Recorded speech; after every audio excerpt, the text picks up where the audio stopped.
Kayo kay Pangulong Bongbong Marcos, naging abogado niya at campaign manager noong eleksyon 2022 hanggang italaga po bilang executive secretary nang siya po ay manalo.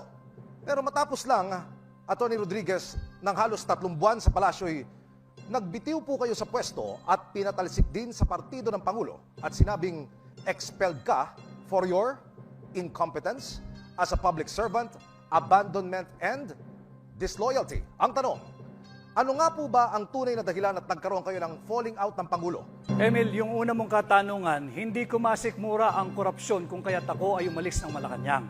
Ako ay binigyan pa ng isang posisyon, ang Presidential Chief of Staff, subalit hindi ko na gusto yung direksyon na kanilang tinatahak. Kaya sabi ko, ayaw ko na at ako'y babalik na lang sa pribado. Pangalawa, doon sa Partido Federal, kaya nila ako tinanggal sapagkat sa sama ng loob nila. Gusto nila, hinihingi nila sa akin nung ako'y executive secretary na gawin ko silang chairman ng COMELEC, gawin ko silang chairman ng PAGCOR, gawin ko silang chairman ng PCSO, at gawin ko silang chairman ng Civil Service Commission. Hindi sila kwalipikado at alam ko ang nais lamang nila ay magnakaw kaya hinindian ko yan, kanya sila nagalit sa akin. Atty. Rodriguez, meron pa ho kayong 18 segundos. Meron pa ho kayong karagdagan tanong. Dumalo po kayo sa ilang pro-Duterte rallies. Binabatikos mo ang kasalukuyang administrasyon at sinabing lumala ang katiwalian sa ilalim ng kasalukuyang administrasyon.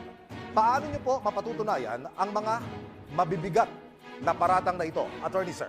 Pag-usapan natin, Emil, yung blanco na 100 bilyong pisong Bicameral Conference Committee report na siyang naging pundasyon ng GAA. Ito ay blanco. This is criminal. This is violation of Article 170 of the Revised Penal Code, falsification of legislative document. Attorney Rodriguez, ano ho naman ang maisasagot nyo dun sa mga nagsasabi na baka kayo tumatakbo ay dahil gusto nyo lang pong resbakan o pag-revenge yung inyong pagkakatanggal sa inner circle ni Pangulong Marcos? Jessica, kaya ko tinanggap ang hamon na pamunuan ng tunay at maisog na oposisyon para labanan ang korupsyon. I have just mentioned kay Emil yung kalokohan dito sa 2025 budget. Ito'y punong-puno ng blanco, nakita ko ito, prinisinta namin ito, at ito ang aking lalabanan sa Senado, ang korupsyon.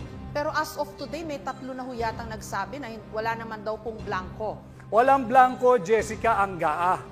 Ang pinapakita namin blanco ay yung Bicameral Conference Committee, yung enrolled bill na naging GAB, yung General Appropriations Bill.